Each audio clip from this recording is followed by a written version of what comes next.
How many people believe in the idea that the way you think has some effect on your life? That your thoughts are intimately connected to your future? So your thoughts in some way create your reality. You believe that? So how many people in this audience have a clear vision of their future? You see, you think 60 to 70,000 thoughts in one day. Out of those 60 to 70,000 thoughts that you think in one day, 90% of those thoughts are the same thoughts as the day before. So if you believe that your thoughts somehow are connected to your life, then the same thoughts always lead to the same choices. The same choices always lead to the same behaviors.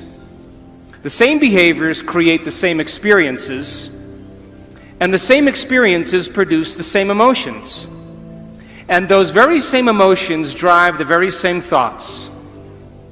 And your biology, your neurocircuitry, your neurochemistry, your neurohormones, and even your genetic expression is equal to how you think, how you act, and how you feel.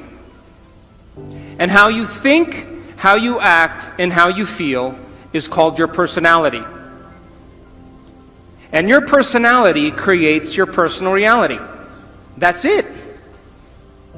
So then, if you wanted to create a new personal reality, a new life, then you would have to start thinking about what you've been thinking about and change it.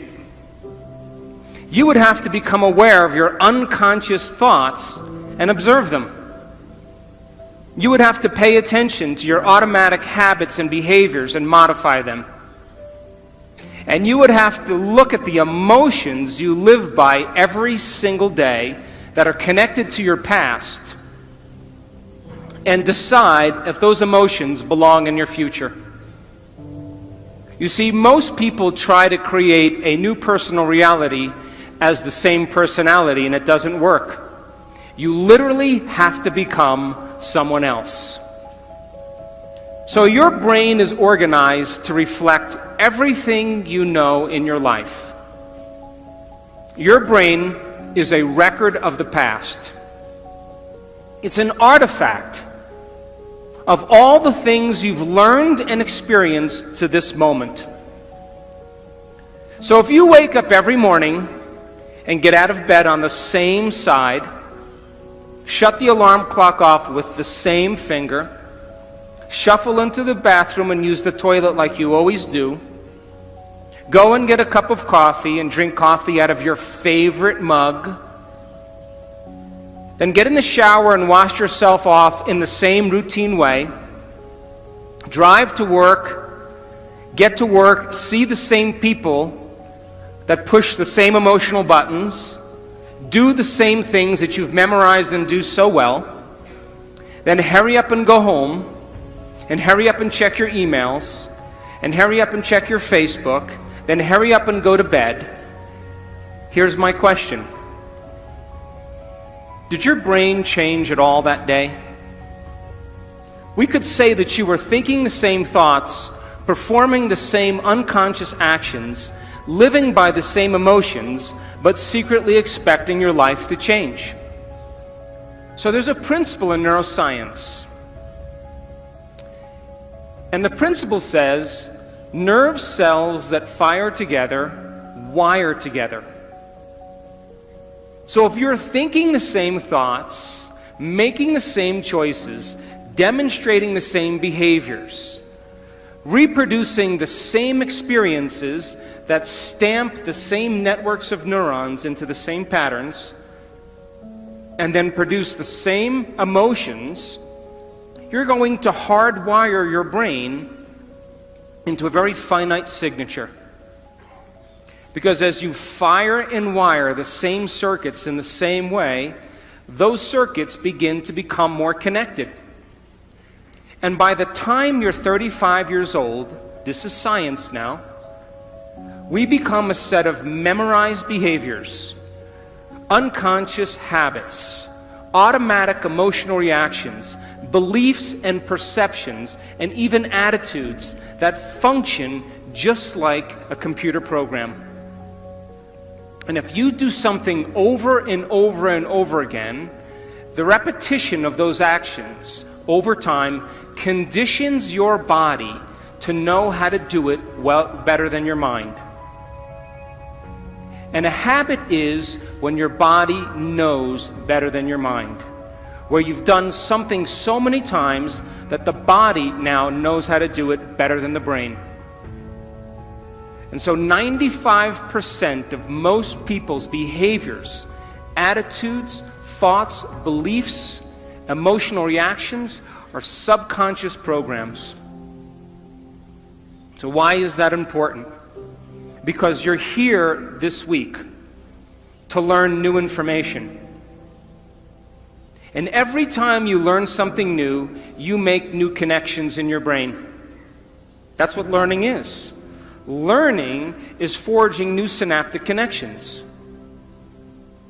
Physical evidence as a result of your interaction in the environment and the footprints of consciousness is called learning, making new connections. And the Nobel Prize laureate Kandel in the year 2000 found that when people learned one bit of information, they doubled the number of connections in their brain from 1,300 connections to 2,600 connections. But if they didn't review that information, if they couldn't repeat it, if they couldn't remember it, those circuits pruned apart in hours or days. So if learning is making new synaptic connections, then remembering is maintaining and sustaining those connections. And you are here this week to learn vital information about creating a future and be defined by a vision of the future instead of the memories of the past. Because if you are not defined by some vision that is bigger than you, and you are not passionate about that vision, then you're left with the old hardware of the past in your brain, and you will be predictable in your life. So would you agree then? New thoughts, new information should lead to new choices.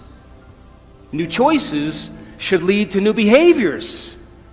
And new behaviors should create new experiences. And new experiences should produce new emotions. And those new emotions should drive new thoughts. And that's called evolution. So if your brain is a record of the past, and you don't have a vision of the future, then you are living in the past. And you will never arrive at that new future. So then if you wake up in the morning and you are not being defined by a vision that's bigger than you, and it doesn't get you out of bed and inspire you into possibility, and you get up living from the old hardware of the past and the old emotions stored in your body, do you know what's going to happen to you? You're going to wake up and you're going to open your eyes and you're going to see the same people and go to the same places and do the exact same thing at the exact same time. And the moment you open your eyes, all of a sudden now, it's your external environment that's controlling how you think and feel. Because you have a neurological network in your brain for every person you know, every place that you go, everything that you own, everything that you do. And the moment you open your eyes and you see the same people and go to the same places and do the exact same thing at the exact same time, it's your external environment that's turning on different circuits in your brain, causing you to think equal to everything that you know. And you told me you believe that your thoughts have something to do with your destiny. And as long as you're thinking equal to your environment, you keep creating the same life. To change, To truly change is to think greater than your environment, to think greater than the circumstances in your life, to think greater than the conditions in your world. And every great person in history knew this. Whether it was Mahatma Gandhi, Martin Luther King, the Wright brothers, Joan of Arc, they all had a vision. Couldn't see it, couldn't smell it, couldn't taste it, couldn't feel it, but it was alive in their mind. It was so alive in their mind that they began to live as if that future reality was happening in the present moment. And so the moment you stop making the same choices that you always make, get ready, because it's going to be uncomfortable. And that's the moment you're heading towards the new self. And we call it stepping into the river of change. But now, remember, 95% of who you are is your body as the mind. You know, you've done something enough times that your body does it better than your brain. So you may actually complain unconsciously because your body does it all the time. And all of a sudden you say, no complaining, no more blaming, no more feeling sorry for myself, no more talking about other people. I'm going to stop. You know what happens, don't you? The body starts sending signals to the brain. The body's been conditioned that way. And all of a sudden, you start hearing the thoughts in your head that say, why don't you start tomorrow? Tomorrow's a better day.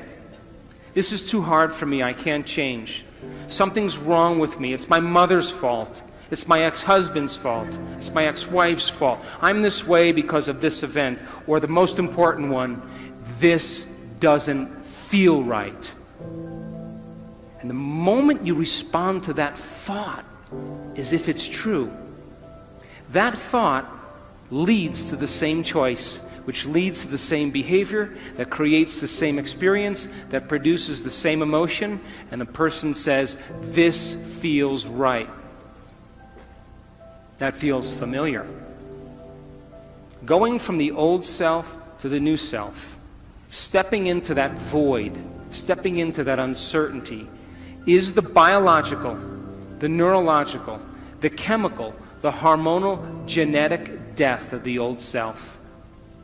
And people will say to us, well, in that unknown, I can't predict my life or my future. And we always say the same thing to them. The best way to predict your future is to create it, not from the known, but from the unknown. And when you and I get comfortable in the place of the unknown, that's where the magic happens. And it never happens in the known.